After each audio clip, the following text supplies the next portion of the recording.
Luna Ascending by Zaina Wilder. Copyright Zaina Wilder 2024. All rights reserved.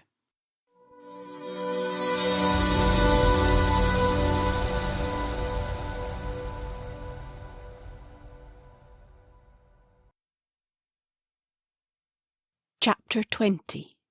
Freya. I squirm and the stupidly expensive sofa squeaks under me. Chucking another of the twee cushions on the floor, I wriggle my butt into the corner, but it doesn't get any more damn comfortable. Right now, I would give anything to be back in my own little flat, surrounded by plants, stomping around in an oversized knit and granny pants, without having to worry about what Mark will think. At least it was possible to sit on my decrepit sofa for more than 10 minutes without getting a hemorrhoid. I finger the little slip of paper, turning it over and over in my hands. What if Liz is wrong?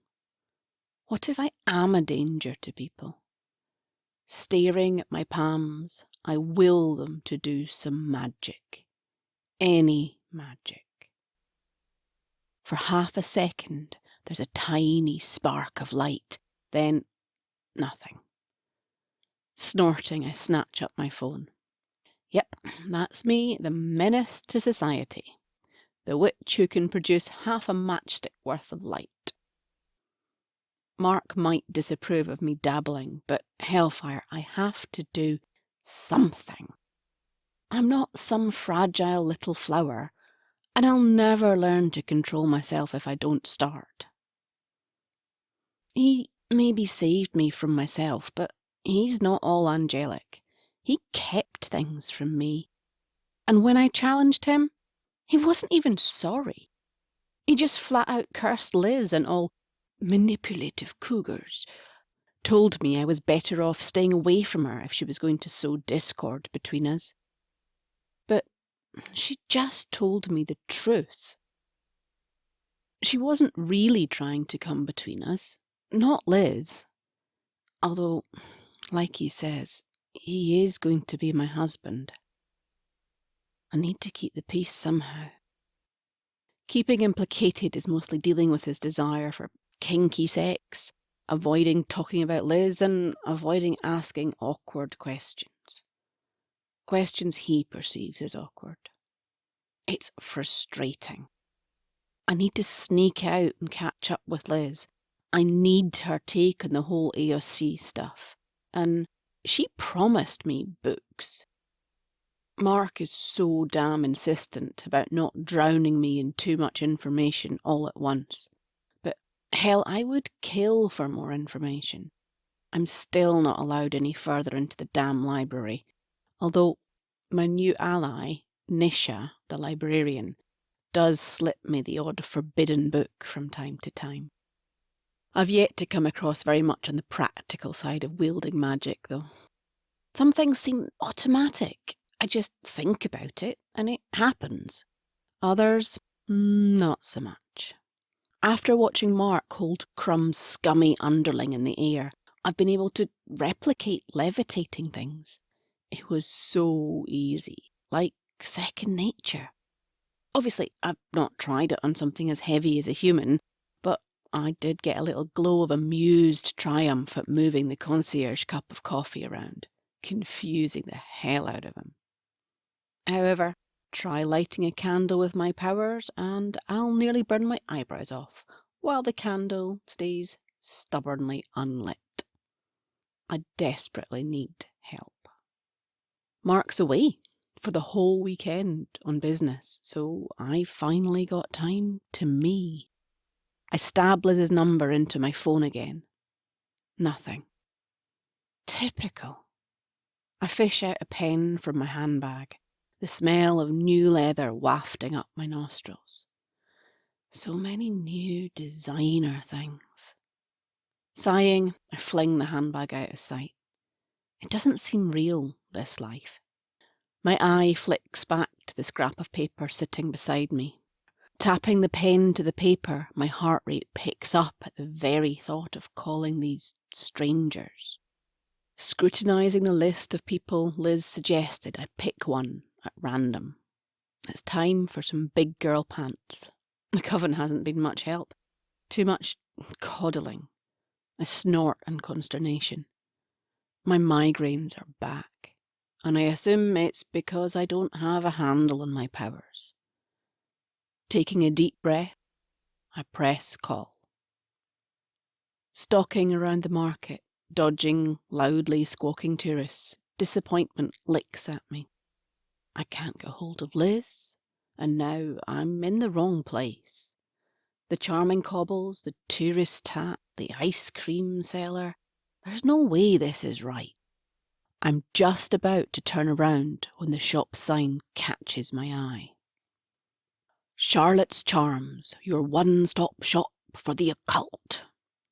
Wrinkling my nose, I peer in the window at a selection of candles, plastic skulls, and incense sticks. Tacky. Is this really it? Two teenagers elbow their way out the shop, dressed head to toe in black.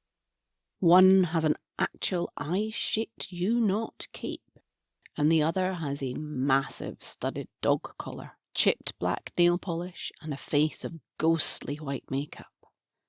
Maybe the Devouters are the exception. Maybe other witches aren't all effortless sophistication and charm. Perhaps I could go home dressed like that. The idea has a smile tugging at the corner of my mouth. I gently flex my witching muscles in the kid's direction. But no, I can sense they are entirely, eccentrically human. Just dressing how they damn well please. My smile widens. Except the kids shout out and drop their shopping, clutching at their heads. Fuck. I ream my powers back in and step briskly into the shop. That was nothing to do with my meddling, just coincidence, right? The door chimes as I step through the incense-hazed interior. There are fairy lights everywhere. The sandalwood scent is clawing, and the shop is deserted.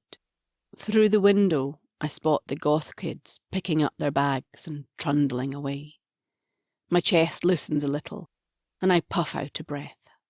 Wandering around aimlessly, poking at trinkets, it hits me. I've absolutely no idea what I do now I've finally made it here. A loud pop behind me makes me jump. Standing at my shoulder is a girl, maybe late teens, chewing fluorescent pink bubblegum with hair to match. "What you want?" she gets out between chews. I'm looking for a lady called Lottie." I eye her uncertainly. "Uh-huh," the girl says, arching a perfectly manicured eyebrow. "I'm Charlotte. What do you want?" I can hear myself stutter this time. No, Does your mom own this place or something?" "My friend sent me. She said to speak to Lottie. She said Lottie was..." I cast around for the right word, desperate to avoid saying old crone. "An older lady." The girl rolls her eyes and stomps toward the back of the shop, shouting, "Gran! Witch for you!" At least I hope it was witch, not bitch. A few long moments later, a crumpled, wrinkly old lady shuffles from the back shop to peer uncomfortably closely into my face. The staff uniform looks bloody bizarre on this old dear. "Best come on through so we can get a better look at you," she grates out, shuffling off toward the back shop. Edging into the grotty room behind the curtain, I struggle to make out much through the plumes of incense and tobacco smoke. The old crone is perched on a rocking chair, puffing away on a wooden pipe. It takes a few moments for me to realise she's staring intently at me. Hi, I know who you are," What you are? Better than you, I'll warrant. She parks. So you're she. Come closer, girl. I don't bite. Not much, at least. She flashes me a smile with alarmingly sharp teeth. It takes every ounce of courage I have to edge towards her and not bolt out the shop instead. Let me see your hands, girl. Quick now, I don't have all day. Only getting older here. She grabs my wrist and pulls me toward her with surprising strength. Flipping my hands over, she stares into my palms before tutting loudly, turning away and spitting on the floor. I stare at the goblet of spit, briefly fascinated with the idea of a creature who would spit happily in her own shop. What do you want, girl? She prompts, tugging on my hands for my attention. Liz told me you might be able to help me work out how to control my powers. It's all new to me, this witch shit. Shit, is it? I see. No, I don't mean... I gabble, trying not to offend the bristly woman. Ugh, shush, girl. I'm pulling your leg. I'll see what I can do. First of all, for the love of the goddess, please tell me you take your damn bracelet and ring off when you're casting. No? Should I? She glares at the offending items. Get them off, blocking your... She pauses unnaturally, like she's searching for a word. I don't know, your chakras or something. Take him off. Do it naked if you have to. She cackles dirtily before breaking into a spasm of coughing. An hour later, stumbling back into the busy street, my head is buzzing with so many ideas, so many things to try. Remembering myself, I turn quickly to say another profuse thank you to Lottie. But she's gone. Just the bubblegum blowing granddaughter chewing away in her place. I raise my hand to wave uncertainly and back away. Lottie's gravelly voice falls out of the teenager's mouth. You take care of that power now, young'un. I stand there with my mouth open as the door shuts in my face. The teenager gives me a cheeky grin through the window and saunters off out of sight. By the time I get back to the apartment, all the signs of being due a roaring migraine are there. It's fucking typical. Just when I have some exciting things to try. I won't give in to this. Not tonight. Lottie, or Charlotte, if they are the same person, suggested I'd need to centre myself more. And I'm going to try it now, while the flat is quiet, migraine or not.